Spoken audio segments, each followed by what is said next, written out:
All right, good afternoon. We'll go ahead and get started with the Income Tax Subcommittee of the Ways and Means Committee.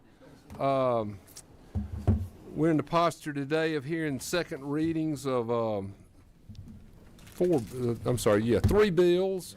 We had testimony. We've already heard testimony on these, so we're going to ask the author of the committee to come present these bills. The author of these bills individually to come and talk about their bills in case there's any follow-up questions by the members of the committee.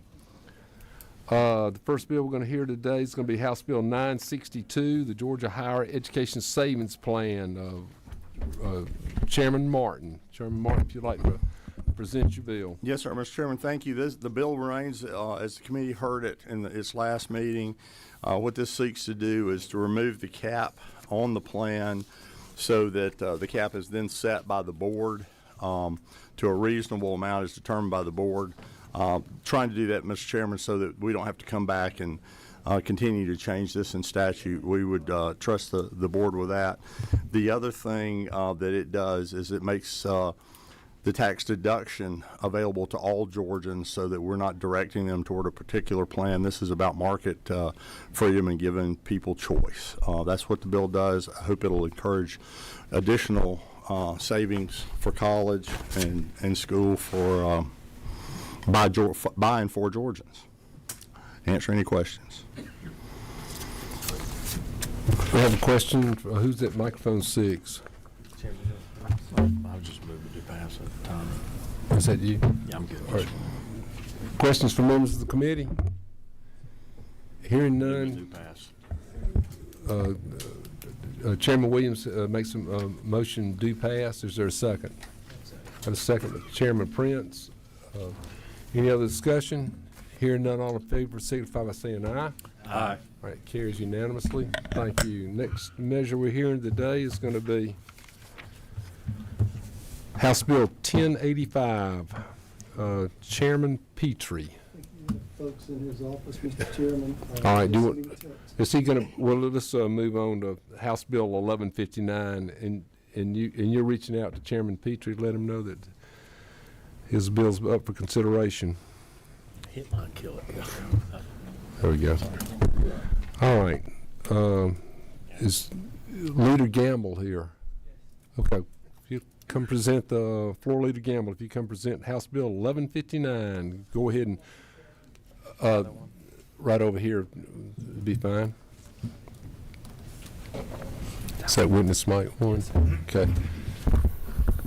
Oh. If you don't mind, read the LC number I too. sure will. So first and foremost, thank y'all for the opportunity to visit with you today. And I'm working off of LC 590350 ECS. This is a sub from the one that I presented to you previously. And I'm going to highlight the difference in this version between the one we talked about last week. But it's not a drastic change, but it's one that I think is an important change that will help even more farmers with this program. And so let me just start by reminding you about what the fundamental parts are of the bill. On December the 8th, President Trump and the United States Department of Agriculture announced a $12 billion one-time bridge payments to American farmers in response to the temporary trade market disruptions, high input costs, and increased production costs that affect our farmers every day. These federal bridge payments are intended in part to aid farmers until investments from the One Big Beautiful Bill Act reach eligible farmers on October the 1st, 2026. Some disruptions farmers are facing include reference prices, which are set to increase between 10 to 21% for major covered commodities such as soybeans, corn, and wheat. Of the $12 billion provided, up to $11 billion will be used for the Farmer Bridge Assistance Program, which provides broad relief to United States row crop farmers. So this legislation that we have, House Bill 1159, would provide farmers with an income tax deduction equal to any payments received as income through the FBA program. This is similar to last year's hurricane relief package through the FBA program. Federal disaster relief payments from state income tax would be exempted, and this legislation ensures that farmers receive full amount of these funds and can use them for their intended purpose. Now, that's what we started out with. We had some changes announced just between last week and now from USDA that have been included in this sub, and that is that the Department of Ag announced over the weekend information on the final $1 billion that was earmarked for specialty crops. Language is included to make sure the money distributed by the Assistance for Specialty Crop Farmers Program is also tax deductible for our farmers. So it has expanded to include some of those specialty crops that were previously not eligible or identified in last week's version of the bill. And so after some conversations, we realized that the deadline in the current version could potentially cause some complications if the money is not dispersed in a timely manner. And so to fix this issue, we've decided to make it contingent on the deadline the farmer had to apply for the payments through the Farmers Bridge Assistance Program, December 19th, 2025. And the Assistance for Specialty Crop Farmers Program will be March 13, 2026. So that is the only change, again, to add those crops that were not previously mentioned and to address the timing issue so that they have plenty of time to take advantage of what we're trying to do here to help our farmers and agriculture in our state. Now, with that, Chairman, I have Calvin Sorby with me, and I'm happy to answer any questions that the committee might have about what we're trying to do, but that is, in essence, the difference between what I was here with last week and what you have before you in the substitute. All right. Thank you, Mr. Floor Leader. So to summarize, as I hear you saying, we have this assistance payments that would be federally income tax free, and we're just here to make sure that there's also state of Georgia income tax free as well. That is correct. All right. So any questions from members of the committee? I think I will recognize Chairman Martin. Mr. Chairman, I just have a brief question for the gentleman, then I'd move due pass if I'd be recognized for that. I just want to be clear on this and what it covers. It covers soybeans. Does it cover one or more corns? You said I'm kidding with you, sorry. Representative Gamble. Just kidding with the Chairman, poor word. I'm from Cartersville, Georgia. No, okay, and sometimes we struggle with Now, with whoa, phonics. now, my mother was born in Cartersville, Georgia. My grandmother taught, so. If there's not another question, I would be prepared to move due pass. We're just not taxing folks on their federal benefits. We do have some more questions. I just wanted to say I think that Bartow County Schools have been fine for a number of years. I would agree with you. Thank you. And thank you for your good representation of the fine people up there. So I'll recognize, Representative Buckner. We want to know what the specialty crops are. Yeah. So specialty is going to be fruits, vegetables, and tree nuts. Okay. That'd be otherwise for cons. Yeah. Got it. Pecans, pecans. Pecans. Uh-huh. All right. Now that does beg a question. Is there anything other than a tree nut? I've never. Yeah. Well, those are lagoons. Yeah, those are lagoons. Yeah. So going to recognize Chairman Smith. Yes, sir. Thank you, Mr. Chairman. Do we know of the farmers we have in Georgia, what percentage of those actually applied before December 19th? Have we covered everybody, or is there a group left out there hanging, or just want to make sure everybody's covered? My name is Calvin Sorby from the Governor's Office. We don't have information on who applied specifically because that information rests with USDA, but notice was sent out to all farmers that they should apply, and so it is incumbent on them to make sure that they submitted the necessary paperwork, and we hope that they did, but provided that they filed in a timely manner, they would be able to receive this benefit. Thank you, Charlie. All right. Hearing no more questions, are there any more questions? Hearing none, what's the will of the committee? Motion to second. All in favor signify by saying aye. Aye. Opposed, same sign. Motion carries unanimously. Thank you. Thank you so much.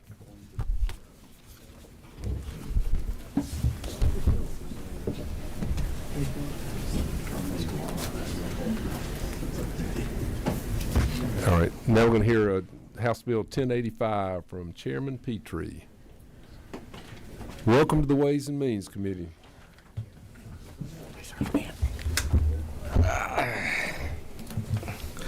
Thank you, Chairman. All right. And we're going to read, if you don't mind, We're back. Chairman Petrie, if you would give us this, I know you're working from committee substitute. New so substitute, give yes, us sir. the LC number, please. Yeah, LC number 443459S. Everyone should have a copy of that. That is the new substitute bill.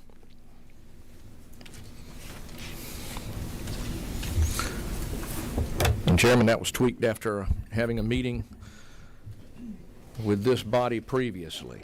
So would you like me to discuss changes that were made or go through and again If you more just like fully? to hit the highlights, just to refresh the members' All right. All right, in case someone memory here. about what the bill does, and in All case they spark some questions from the members of the committee. Thank you, Mr. Chairman. So what we're trying to do very simply here is to take existing tax credits for job creation and for investment in manufacturing and to expressly focus on forestry manufacturing and to make them transferable. So those job tax credits and investment tax credits, and you'll see different sections here for tiers 1, 2, 3, and 4. We want to make those tax credits transferable in a way very similar to most people would recognize as we do with film tax credits, to enable the industry to quickly monetize them and to incentivize them to invest swiftly in Georgia. As I mentioned last time, we are the wood basket of the country. Timber is the #1 segment of agriculture. Agriculture is the #1 industry of Georgia, and we have had a cascade of losses in forestry manufacturing. And so what we do in here, and then we can go through in more detail in each section, is, and there are different sections because there are different tiers and different job credits. But what we're trying to do is take each of those tax credits and make them transferable and make them consistent with what we're doing for other manufacturers, but at the same time to really provide a real good, very broad definition of forestry manufacturing. And so, Mr. Chairman, what I would point out, if you take Section 1, for example, which deals with job tax credits in all 4 tiers, if you'll, and as you pointed out in the previous meeting, from the Tier 1 being the highest distressed counties to Tier 4 being the least distressed counties, we begin with a definition that you're going to see repeated through here over and over again in each section. And if you'll look at line 34, we define forestry manufacturing. And there's 2 sections. There's an A and a B. And so just to make sure everybody understands how broad this is, wood product manufacturing, paper manufacturing, wood kitchen cabinets, countertop manufacturing, biomass electric power generation, ethyl alcohol manufacturing, cyclic crude, gum and wood chemical manufacturing, wood office furniture manufacturing, architectural woodwork and millwork manufacturing. And on Section B, you'll see this expanded definition that we've added in each section that describes it as any manufacturing that utilizes wood fiber, forest-derived biomass, wood residuals, or forestry byproducts as a primary feedstock in the manufacture of these products. So we are trying to capture anything and everything that we use today or that we would use in the future, because there's a lot of innovation coming that uses wood to create a product. And so we do that in the same existing, you see here beneath there, you see existing law related to these job tax credits. And I want to point out that if you look at lines 55 basically through 63, we aren't changing in the job tax credits any of the standards we use currently for job creation in each county. So in Tier 1 counties, to receive the credit today, you have to increase employment by 5. In Tier 2 counties, you have to increase employment by 10. In Tier 3 counties, you have to increase it by 15. And in Tier 4 counties, you have to increase by 25. All that remains unchanged in what you have before you. But at the end of the day, what you're doing is taking, and if you'll look at line 87 on page 4, and again, this is replicated in each section, the real meat of what we're doing is line 87 and 88. We are creating the ability to transfer these tax credits. So it says here on line 87 that they may be transferred or sold in whole or in part by such forestry manufacturer to another Georgia taxpayer, subject to the following conditions.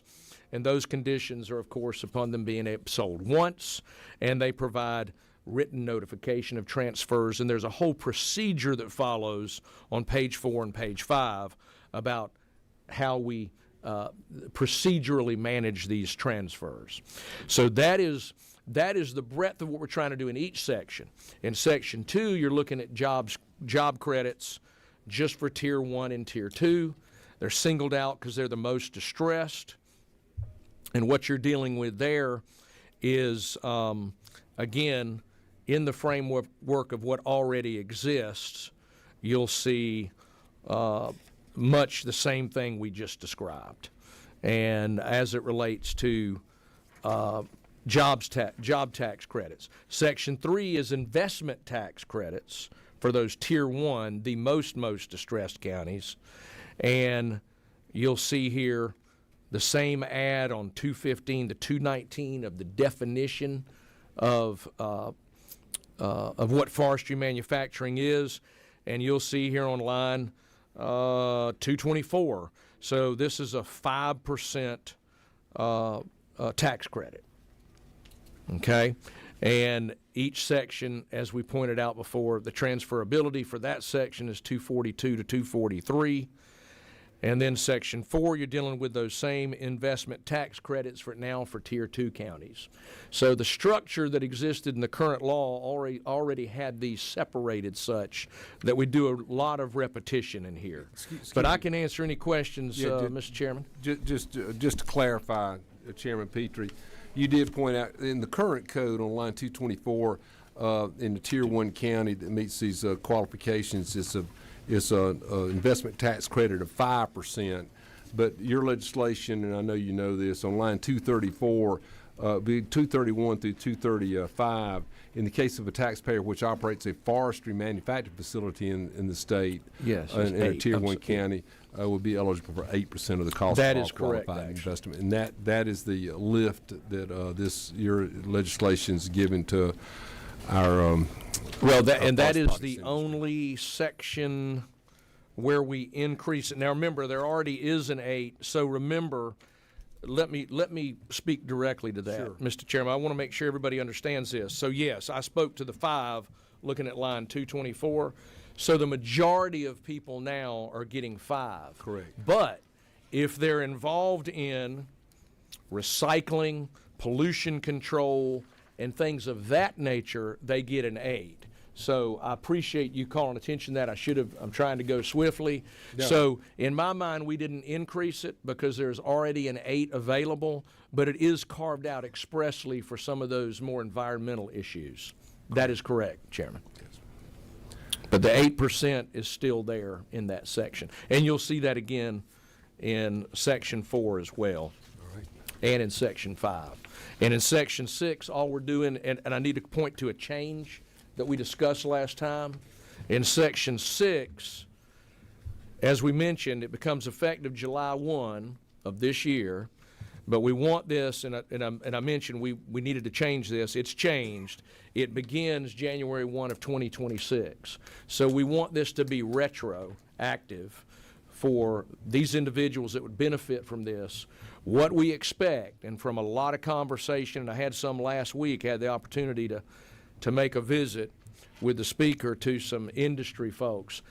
The belief is we make this available, the industry is going to immediately act. And so we want it to be immediately available to them, and that's why you see on line 420, it begins on or after January 1, 2026, in terms of how they use it on their taxable returns. Good job, Chairman Petrie. I've got a question for you from Chairman Carpenter. Thank you. Chairman, quick question. Has anybody, and obviously it's not in this bill, but I think moving forward it's worth a conversation about maybe talking about the sales tax on construction materials for such projects as well? Because if you're doing 8% on the investment piece, a lot of that investment is going to be construction material, especially if it's, say, it's a biomass fuel center or whatever. So maybe moving forward in that conversation, having that conversation is worth it as you move through the process. So just Thank you. Excellent point. That's not been contemplated in this measure, but great point. That's how do I turn that off? A good point, Chairman Carpenter, because these are, depending on what the ultimate mill or plan is, it could be extremely capital intensive, and these are projects of very much projects of regional significance. Do we have any other questions from members of the committee? I'm sorry, Chairman Carson. Yeah, no. Not yours, Casey. Chairman Petrie, thank you for bringing the bill. I hope you understand that I'm supportive of what you want to do, but if you do a transferable tax credit, I am going to have to recuse on the committee. Please. I just want to ask for the author and for the chairman's benefit, is this how are the credits calculated? You know, when we have the when we do the film tax credits, there's a report that goes out. There's a number of audit firms that actually calculate the number of credits based on eligible expenditure and so forth. How is those credits verified at the company level?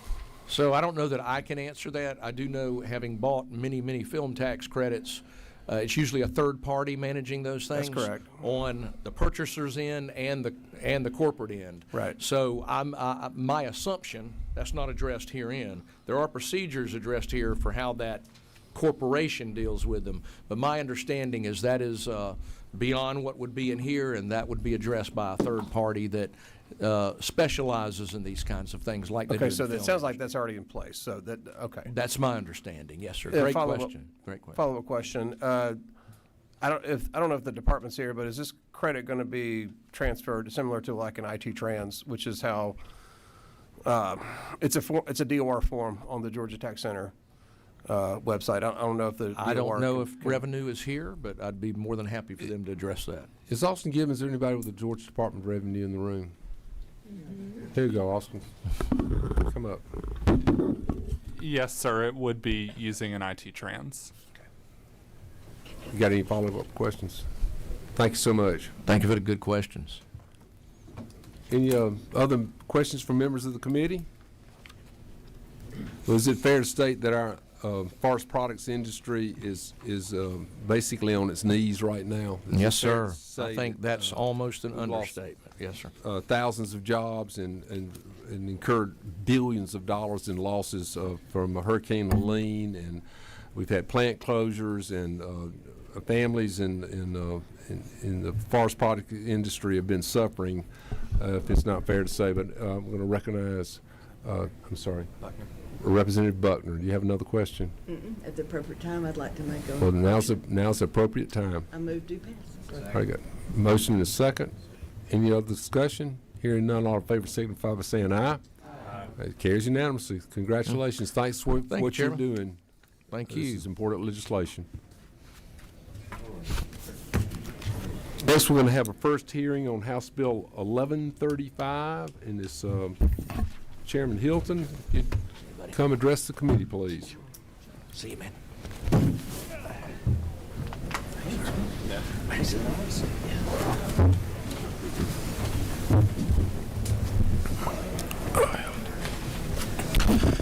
Thank you, Mr. Chairman. Members of the committee, bring to you House Bill 1135, reading from LC 492535.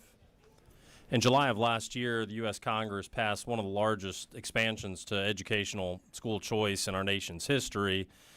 This legislation in front of you seeks to codify that. As you know, Congress doesn't always do things the right way the first time, and one of the things they did as part of this legislation is required that the governor or his designee opt into the program on an annual basis. As a parent of 3 kids, you can't plan for their education annually that's something you plan over several years. And so helping to avoid us ripping the rug out from families, we are seeking to codify that school choice option into Georgia code specifically, and I'll lead you to the meat of the bill, lines 45 through 47, requiring that the State Revenue Commissioner shall transmit to the Secretary of the Treasury that Georgia opts into the program on an annual basis. This is a $1,700 federal tax credit that is available, has no impact to Georgia, our state budget, but gives families the educational freedom they desire. Questions from members of the committee? Chairman Carpenter. Thank you, Chairman. Is it not true that if we don't pass this, then this would cause people that wanted to do this to send money out of state to Alabama, to organizations outside of our state so they could participate in this program? That is correct. Due to the federal nature of the program, you can give to it as a Georgia resident, but your money, what happens is it goes to other states. So it'd be prudent for Georgia to keep that money in-house. We've seen both red states and blue states opt into the program, and this just keeps the program going for the foreseeable future. Other questions from members of the committee? Well, this is a first hearing only, but do we have anybody signed up to I speak to second. the bill? It's a simple bill. Yeah, just second bill. Let's second All that. right. I'm going to call from Michaela Arciega. Yes, sir. Is that close enough? Yeah, that was pretty close. Okay. Well, if you come to share that microphone, please. Thank you so much. Chair.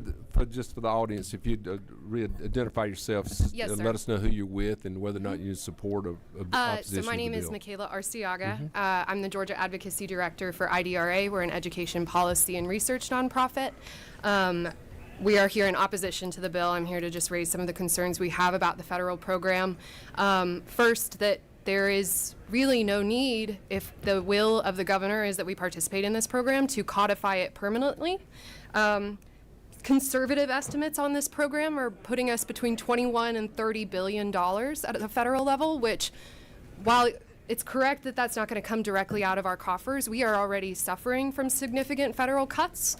And so losing federal aid at that level is going to translate to either the state having to pick up that gap, because those funds support our kids in rural communities, our kids with disabilities, our kids living in poverty. And so to say that this isn't going to cost the state anything just is not entirely accurate. I also want to just raise that this is in contradiction to the work that this committee has done to try and hold similar programs that we have in the state accountable. The SSOs, or the regulations governing the SGOs compared to the SSOs, are much looser than what we have in code as a state in Georgia. One of the ways is in the administrative cap. In Georgia, we only allow for SSOs to take 5% off the administrative cap, and at the federal level, it allows for 10%. Our concern is that this decision, as it stands, has been made unilaterally with no public input, no accountability measures. It drastically limits the amount of management the state can influence on this program. You talk about the federal public input? I mean, this is a public meeting. Oh, sure. But the decision to opt in was made by the governor. There was no chance for the public to weigh in. There's no mechanisms compared to what even we have in Georgia for reporting accountability, transparency accountability. Standards for the schools are much looser than what we even have in Georgia. You're pivoting back to what the federal rules are, correct? Yes. And you're saying that even though there's a federal dollars coming to the state of Georgia, it's not touching our state budget. You've got a problem with the federal legislation.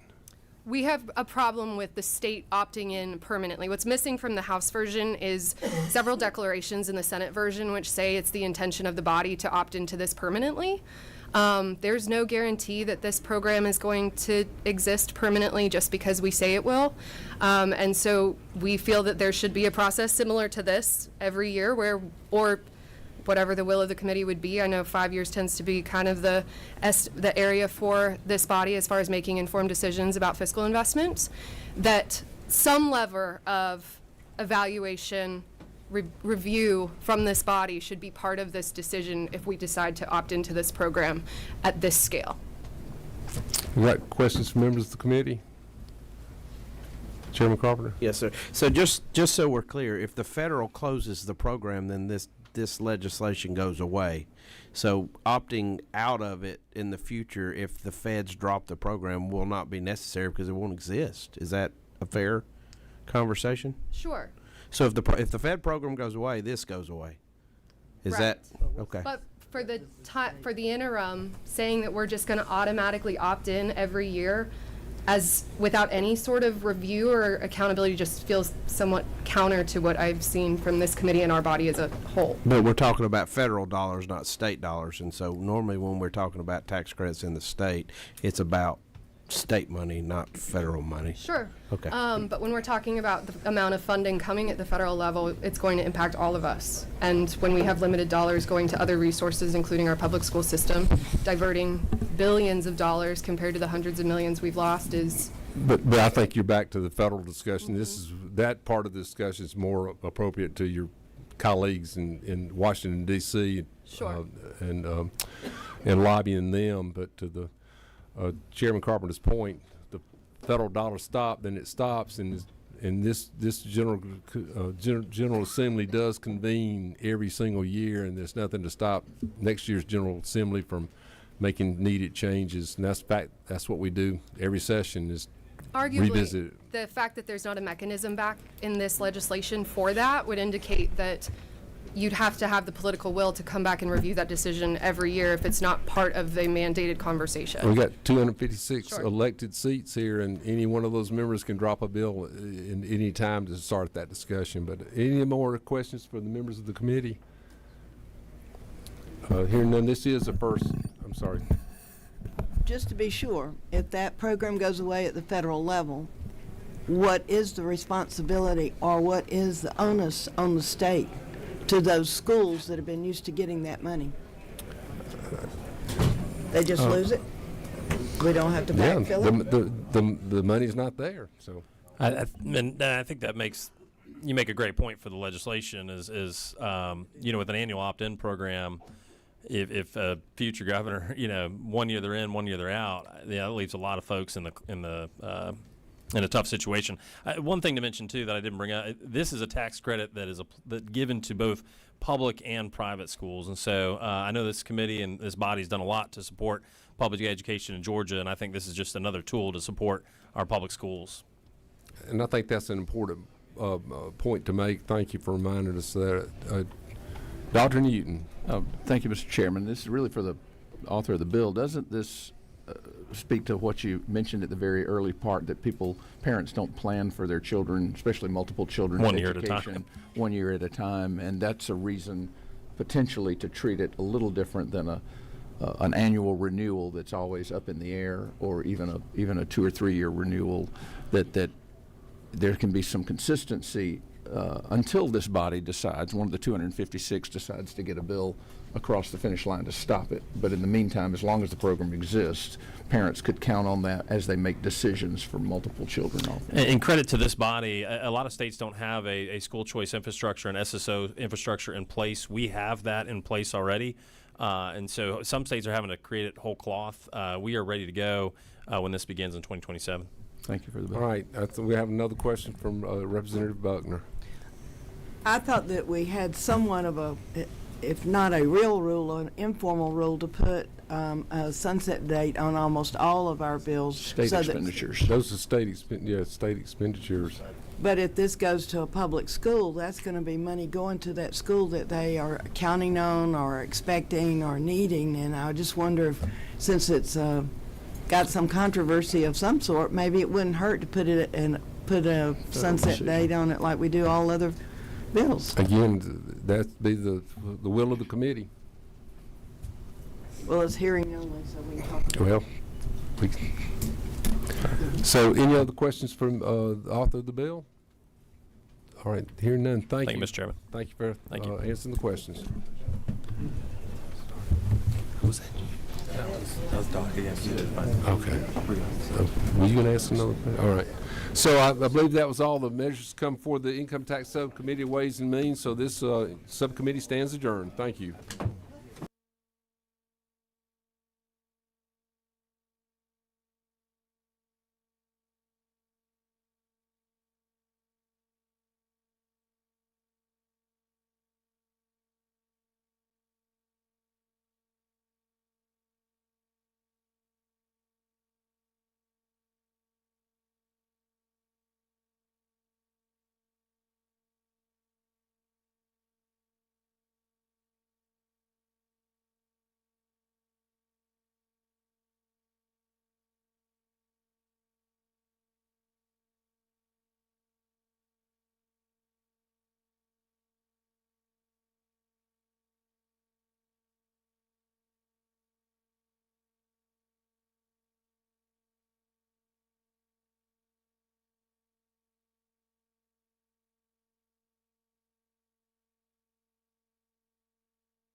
All right, ladies and gentlemen, we're going to move right into the Valorem Subcommittee. I appreciate all the members being here. Let's start out with HB 874, Representative Huddleston.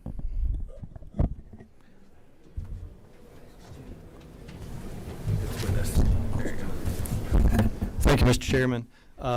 Thank you to the committee allowing me to come back before you again today. Last week when we shared Bill 874, it's basically removing the phone numbers off tax rolls when they're shared to a third party to alleviate any, like I said, nuisance call scams or that type of thing there with fraud. A couple questions that was asked to me last week, which was great to be a part of a hearing.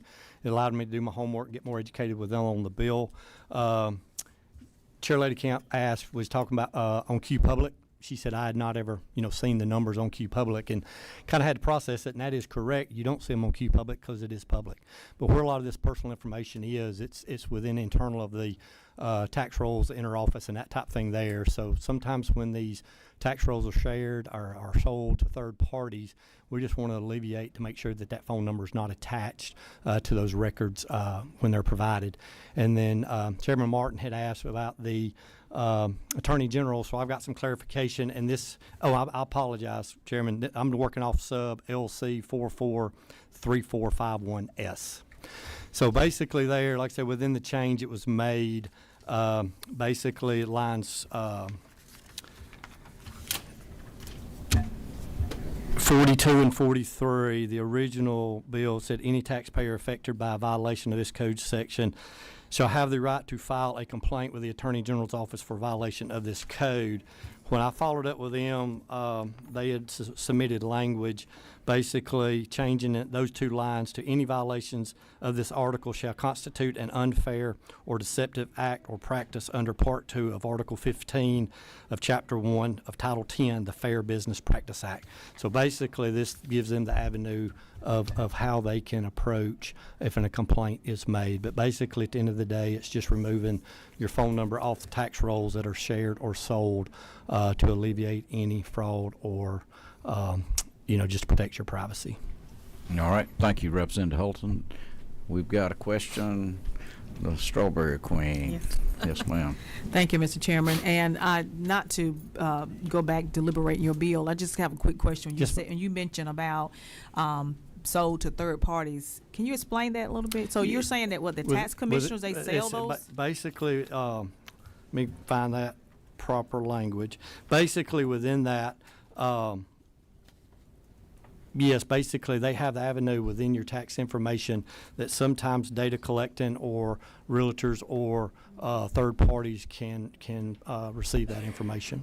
And they receive it from the tax commissioner's office? Property tax, yeah, through your tax assessors and county commissioners. It's through the property tax rolls.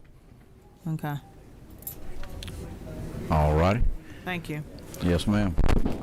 Any other questions by members of the committee? This is the second hearing on this bill, so at this time I'll see if there's a motion. You got a motion? Second. So got a second? Any discussion? All those in favor will say aye. Aye.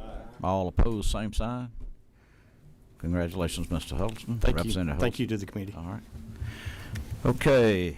Next, we've got Representative Richardson. You're gonna either one you want to start with. The next two are yours: HB 1156 and HR 1178. Mr. Chairman, I'd like to start with HR 1178, please. That's good.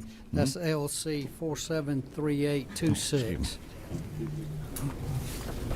What we're asking for in this resolution is,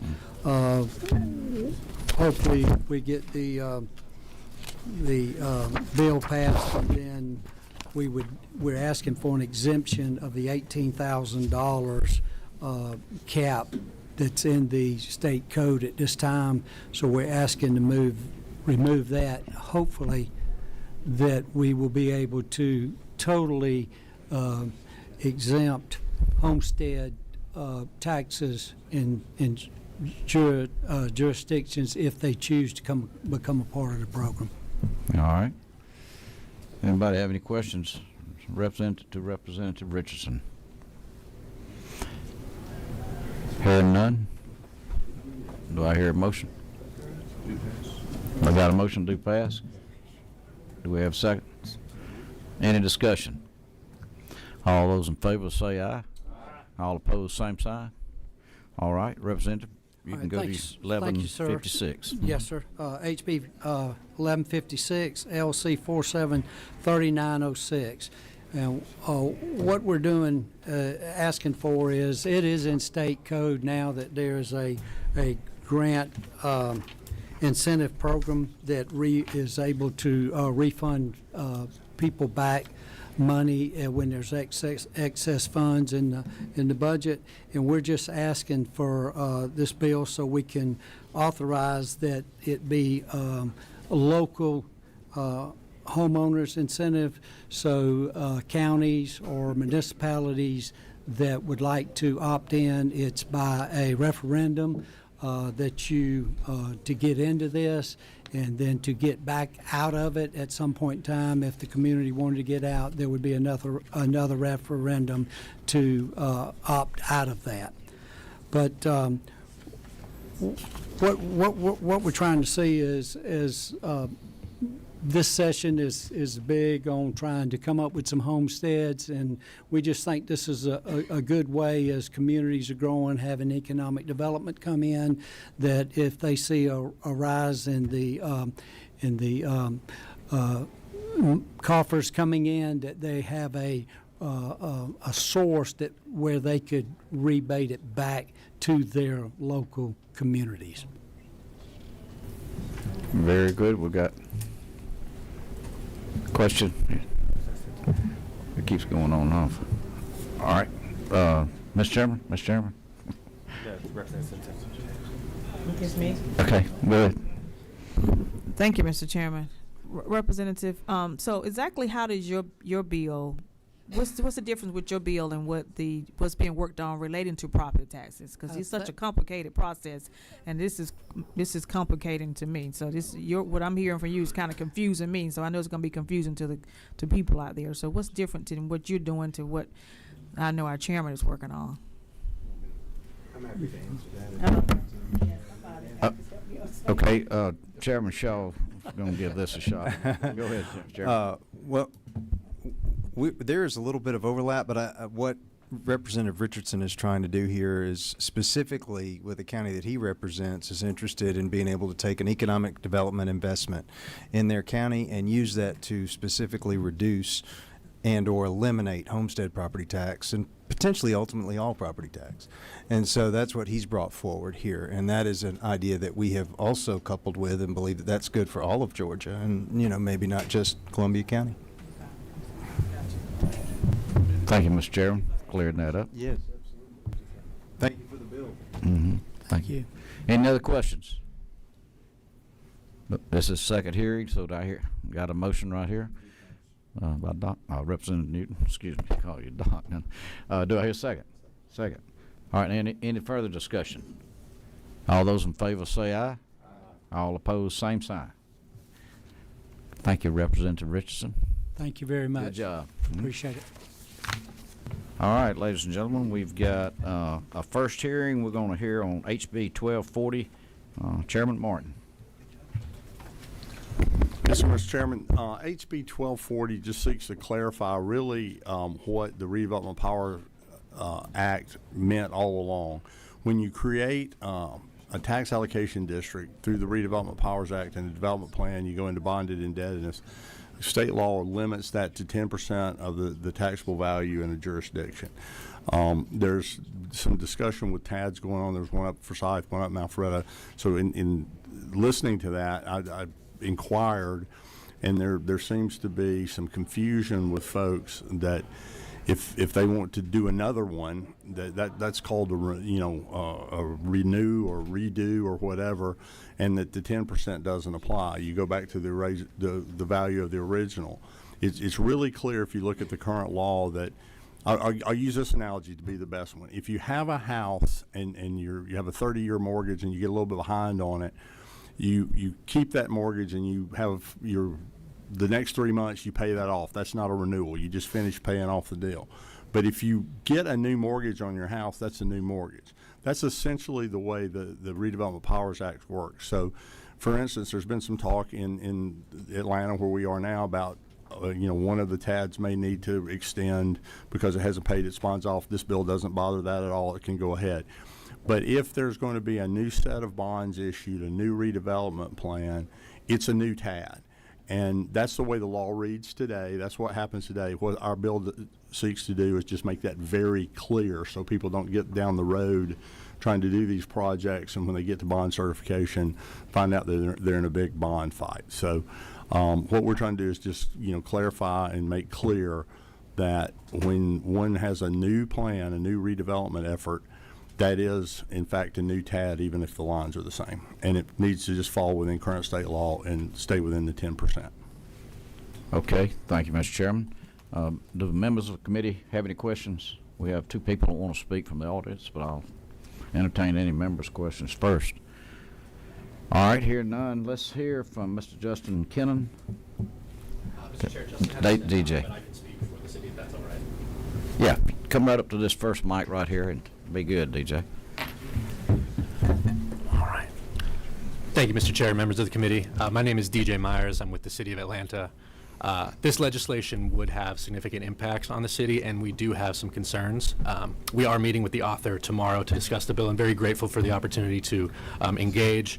I will also be bringing a subject matter expert on TADs to the second hearing. So out of respect for both of those items, I'll conclude my comments with that today, but look forward to continuing the discussion. Very good, DJ. Thank you very much. Thank Mr. you. Myers. Okay. Mr. Matt Yarber.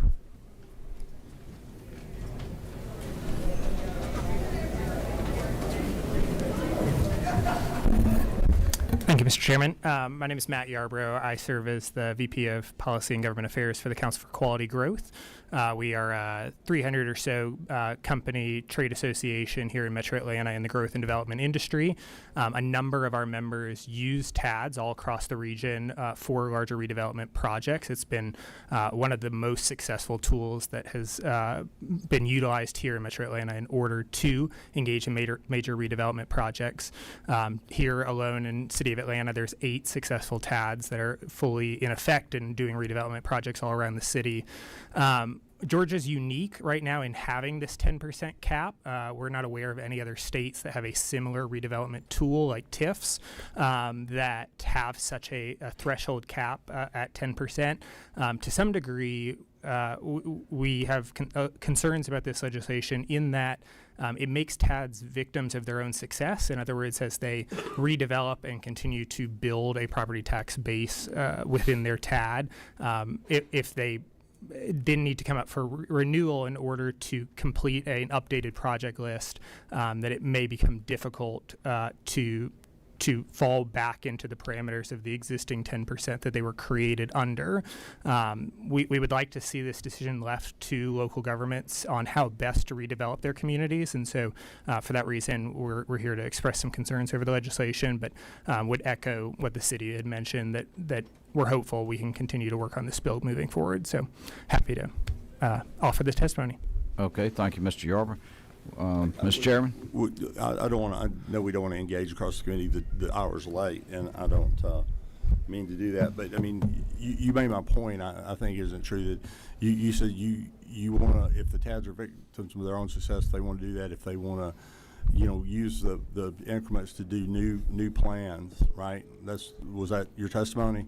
That the area had the new project list they wanted to do? Or at least to update the existing one if they're not completed with it. One updates it, that's a new project. That's projects that weren't on when the TAD was originally conceived, correct? In theory, yeah, they could add to it. Well, in practice. Yeah, sure. Okay, that's my point. So I would just stipulate this. I was involved in the original TAD. I didn't come up with the 10%.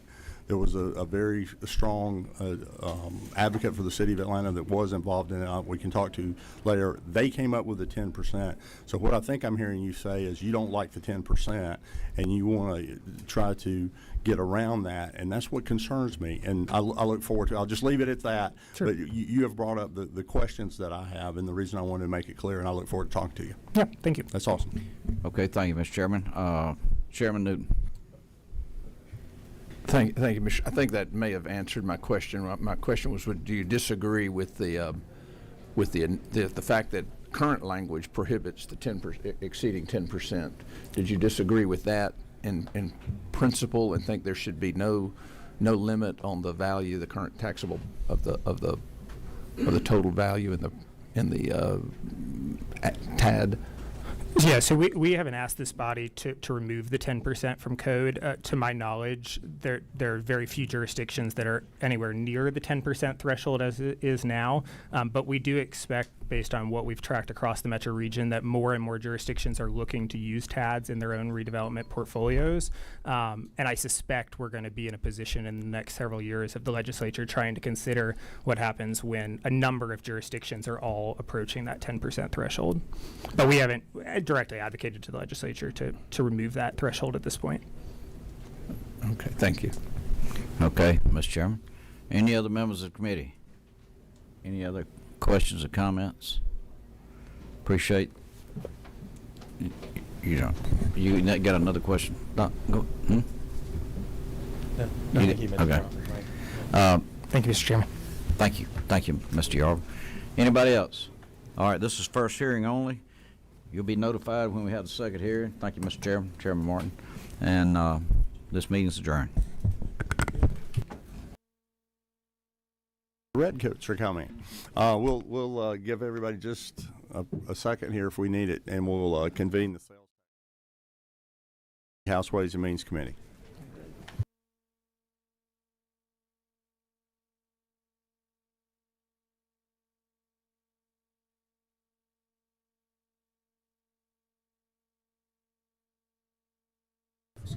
As we're moving around and getting ready for the Sales Tax Subcommittee, if I could have everybody's just quick attention. Ms. Hall, quick attention. I just want to do this for folks that are watching and that may be interested.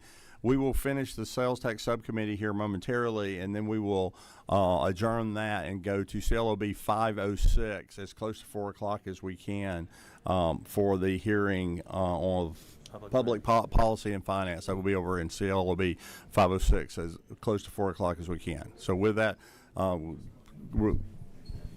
we ready to get started? Yeah, if we are ready to get started, we will move.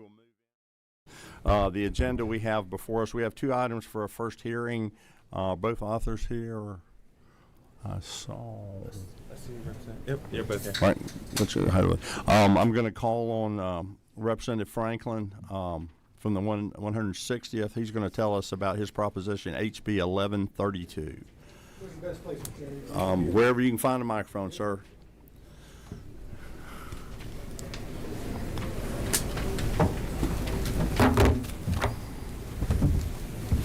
Thank you, Mr. Chairman and members of the committee.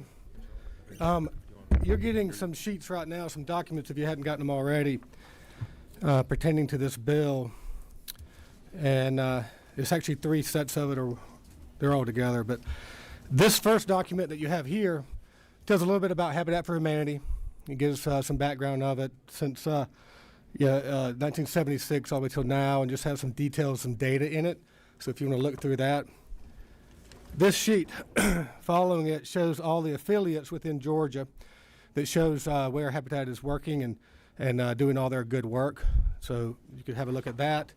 The next sheet is my one sheet basically that describes the bill, which I'll go over now, but you can look at that as a reference to see what the bill does, and if you have any questions we can obviously come back to it. But the bill that I present to you today is House Bill 1132. And we're working off of LC 443322.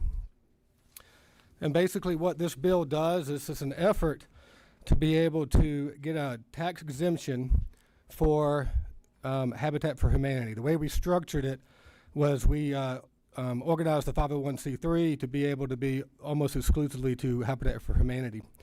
So we put that in there that they would get a local sales tax exemption as well as a state exemption for building materials only in order to address the affordable housing issue that we have within Georgia.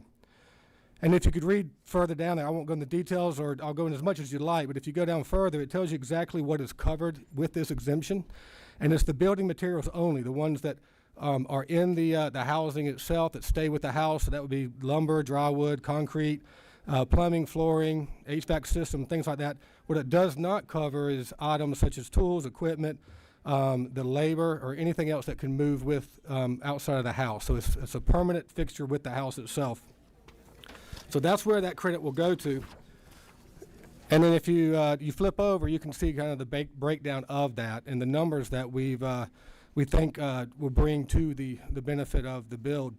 So with both of them together, the state and the local exemption, you're looking at about a $7,000 benefit or boost per unit or per house that is being built, which could, depending on the expenses, but I like to say you could probably cover the HVAC system, but just gives that extra little boost to it. If you want to break it down even further, you're looking at a 4% for Georgia and about a 3.4% for local taxes, which equates to about $3,000 for the local tax and about $3,800 for a state level. In my opinion, that's a very small investment for the benefits that you would gain from having first-time homeowner and to have a benefit with repurposing a house potentially in the area, and also having a homeowner that's not renting. But gentlemen, members of the committee, this is basically the simplicity of the bill. I'd be happy to answer any questions that you may have. Committee have questions? Committee members have questions, gentlemen? One of the things I'm just going to mention, get with the chairman and see if we need a sunset on the sales tax exemption. We do that. That'd be fine. I'll be just open check to that. check in with him before the second hearing. Yep. Any questions? Williamson.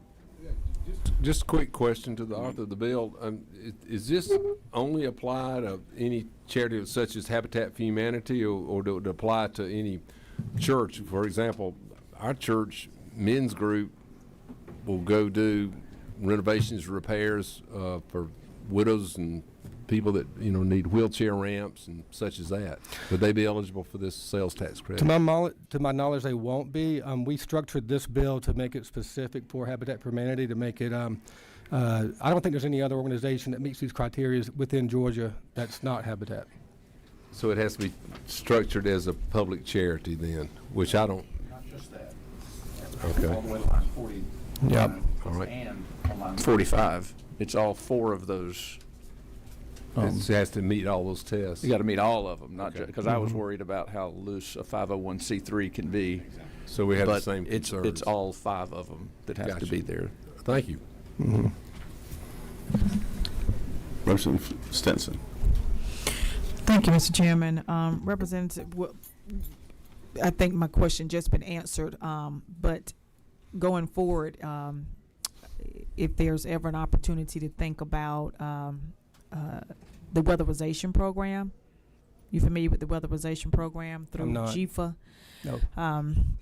They partner with GFA has contracts with local community action agencies to do work on repairs to people's homes to make their homes more energy efficient. And so that's what I was going to ask you about that. But Chairman Williamson, you addressed my question when you answered Chairman Williamson's question. But I just want to put that out there for future conversations, just something to consider. The weatherization program through GFA, they enter into contracts with local community action agencies, and they repair homes for low-income families to make their homes more energy efficient. And those contractors can certainly use some assistance in the materials that they have to purchase and so on and so forth. But finally, is there anyone here representing Habitat for Humanity? Because I would like to connect with them after this meeting. We actually have 3 speakers, if the chairman would like to hear from them, that could speak on this bill. They're definitely for it. I think Representative Stinson wishes to get them. I don't know that I think this committee, and no disrespect to I think it was to all 3 ladies that held up their hand. If there's a gentleman there too, I don't want to leave anybody out, but I think we're good. We're pressed for time, Sure. and ladies, if you come back for the second hearing, if you have something to add, I think we have a good understanding of what Habitat does. It's been very, very good in the state. I would just pose this, and I don't think you have any other questions. We'll move on unless there's objection. 21 through 23 kind of worries me a little bit about the individuals having to hold the house. I mean, I know what you're trying to do there, but you don't want to get in a chance of a clawback should a particular individual host it. But you guys know more about what's going on with Habitat, so I'll just leave that. Don't overcommit into a person where there'd be a clawback situation where 30 years is a long time. I mean, people could move into the house and there could be a need to move. So I would just caution on that. With that, I don't see any further questions. If committee has one, they can get with Representative Franklin, and we'll move on forward and schedule you for a second hearing. But yeah, please get with the big chairman about the sunset date in case there needs to be one. And I'll be willing to work with in any capacity of this to make the bill more favorable to pass. Understood. Yep. Thank you very much. Thanks, sir. We have the next item we're going to go to is HB 1209. This is being brought to us by Chairman Stevens from the 164th. Chairman Stevens, tell us about 1209. Thank you, Mr. Chairman. House Bill 12, we've got a massive project down in Savannah. Some of you may remember the income tax credit, small one, that we did for the Marriott down on the west end of River Street, which has revitalized the whole area. Got a lot of folks, 1,200 jobs. And let's not forget the $276 million investment the state made in the convention center across the river. We've got a massive investment there, and I'll draw your attention. Hopefully, we've got a massive investment there. I'll draw your attention on your iPad to the rendition that's under the bill. There's 2 places there. This should show you exactly what the what this project is supposed to be looking like. What the bill seeks to do is to offer an a sales tax refund. In other words, up to $7 million, both local and state sales tax. until they reach the $7 million for this particular product. Again, this is a refund after the investment's made. We're looking for easily hit $100 million. And I'll draw your attention to the rendition that is coming forward here. It'll be on River Street. It is being proposed by North Point Hospitality. Should have 4 hotels, 7 restaurants, 6,000 square feet, 1 spa, and 1 parking deck. The total revenues, again, for the sales tax refund, the revenue every year should exceed $12.2 million. So we'll easily get our revenue back. You'll see the revenues coming from each of the hotels that are generated there. The purpose for this, of course, is the massive increase in building costs that we've got over a period of years. And that essentially explains the bill. I'll answer any questions if there are any. And we also have Mark Middleton here that can go into much more in depth. Other questions? Chairman Williamson. So, this is a beautiful rendition, but is this Hutchinson Island or is this on the other side? So is this on the Hutchinson Island side? No, it's on. It should be on the same side as the on the west end of the no, not on the convention center, where the Weston was. Maybe I overlooked it. What was the how close should it be to the convention center? What's the right across the river? Well, was there a footage limitation in that, or 5,000 distance? Oh, 5,000 feet. Okay, so almost. Okay, that answers the question. Thank you. That's almost a mile. Chairman Carpenter. Yes, sir. Quick question. Are the locals also going to suspend sales tax on this project? Absolutely. There's equal skin in the game from the locals. Awesome. Thanks. And just to repeat what the chairman said, that they would pay tax on this. They have to keep, if you will, their receipts to make a refund request to DOR, which would provide for really kind of an automatic audit. I mean, when you ask for a refund, our folks over at DOR look through it really closely. Yes, not up front. Anything further? We got you, Chairman Carpenter. Chairman Williamson, back to you. So I'm sorry, Mr. Chairman. Chairman Stevens, what's this project you're showing us, River Street East? What's the projected capital expenditure for this? I'm sure you said it. I just went over my head. Probably more than that. $500 million. Mark, why don't you come up here and grab a mic? I'll let him know if you do that. Please. Thank you, sir. Hey, Mark, come on in there. Good looking here. He's on WT2. And let me move out of the way. I don't get too close to Mark. I'm in charge of this thing. Yeah, Mr. Chairman, my understanding is that the projected building cost that's more than, I mean, that's less than the total capital cost, but the building cost itself, $500 million. Time out. sorry. He had me turned off over here. I'm sorry. If you would just tell us, I mean, we know, Yes, sir. we've seen you around. Tell us who you are and who you represent, and then carry on. Yeah, my name's Mark Middleton. I'm here on behalf of the Tourism Leadership Council, and so that is an economic development group in the Savannah area who is in support of this. We're not part of the development team, so we're here really on behalf of the area and are grateful that the chairman brought this bill. And back to the total investment. Yeah, the total investment it's going to be right. The building cost right at $500 million. So I mean, you kind of do the math on that. I mean, you get past the first $100 million, you get to $200 million in building costs, then you've kind of broken even at that point just on the materials themselves. So that's part of the, and then really, just to the chairman's point of why this is needed, TLC was instrumental in working for the expansion of the convention center. We're going to the first full year, FY26 is the first full year where that renovation has been complete, and bookings are up almost 30%. So you start doing the math from that. I mean, just the need for hotel rooms for Savannah to be able to compete with Nashville and Tampa as we all anticipated when you all made the decision to do that expansion. It's all working together. It's a quick follow-up question, Mr. Chairman, if I may. Yes, sir. Okay. So on this note, and I like lines 21 through 26, line 23, a qualifying purchaser must pay the sales and use tax on all purchases and uses of tangible personal property and construction material, and may obtain the benefit of this exemption for sales and use tax by filing a claim for a refund of tax paid on qualifying items. Is this something that's audited and determined by the Department of Revenue prior to that refund being made? Would the Department of Revenue be in charge of vetting the fact that these receipts that are basically turned in for reimbursement are, in fact, incurred by that one development? If the chairman will allow,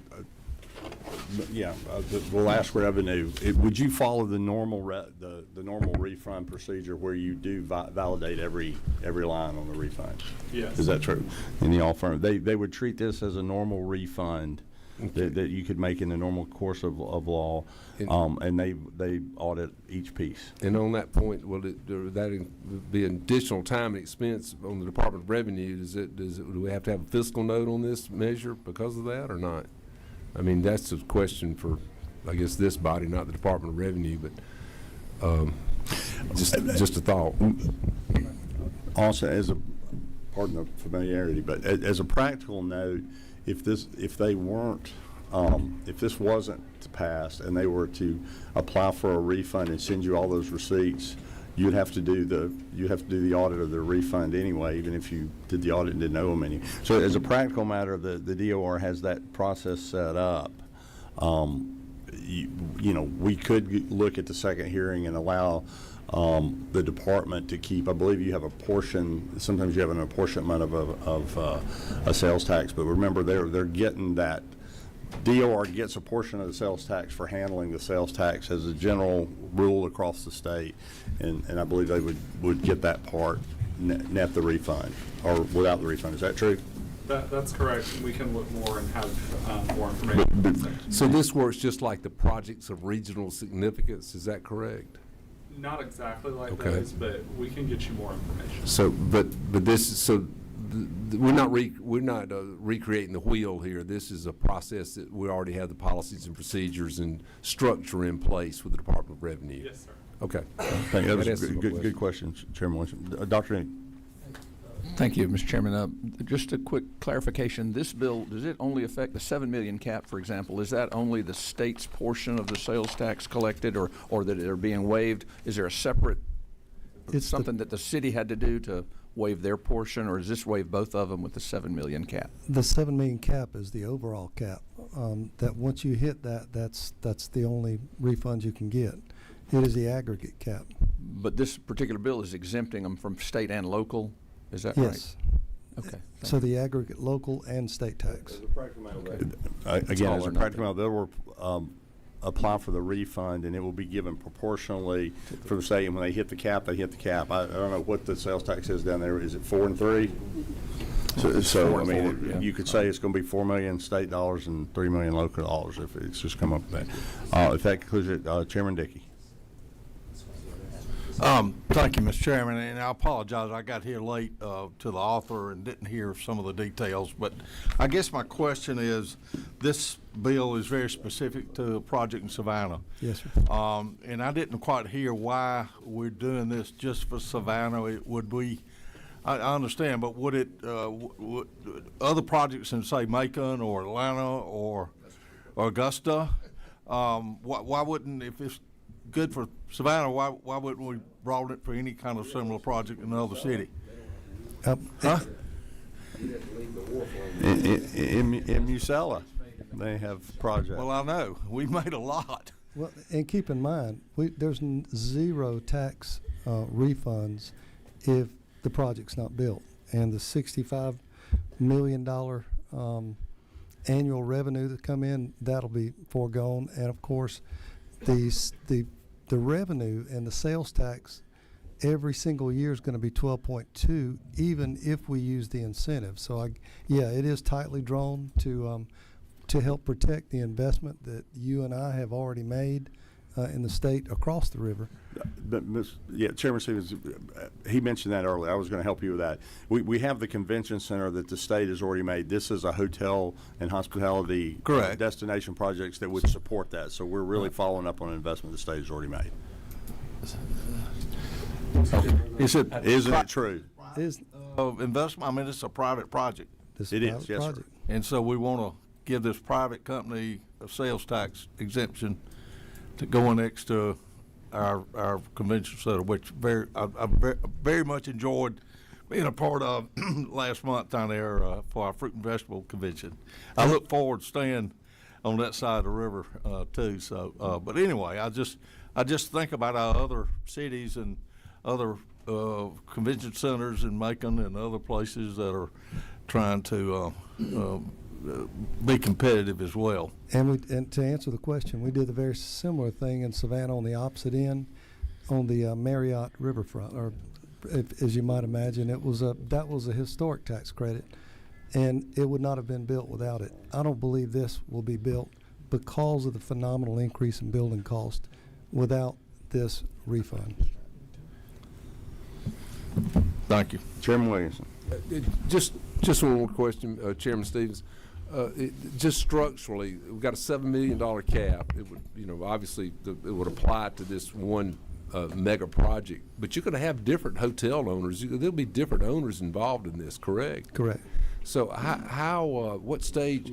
How will that be allocated amongst all the owners, or is it the first hotel up that hits the $7 million? Do they get all of it? It's one big project. Mark, you want to take that? Mr. Chairman?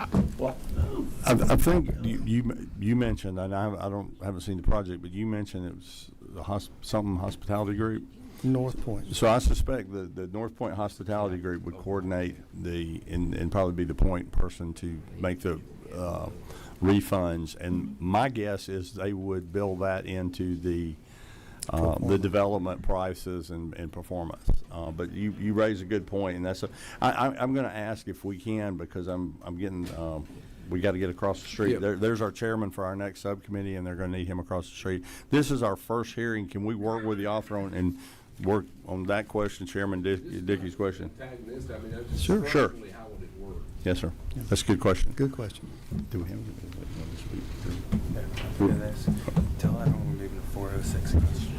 Okay. All right. If there's nothing further, we're going to move, hold this over, obviously, for the second hearing like we do. And I am informed now we have been moved to 406 in the CLOB, 406 in the CLOB for the next meeting, I think it's Public Policy Subcommittee. So with that, if there's nothing further before the subcommittee, will stand adjourned without objection. I see no objection. We're adjourned.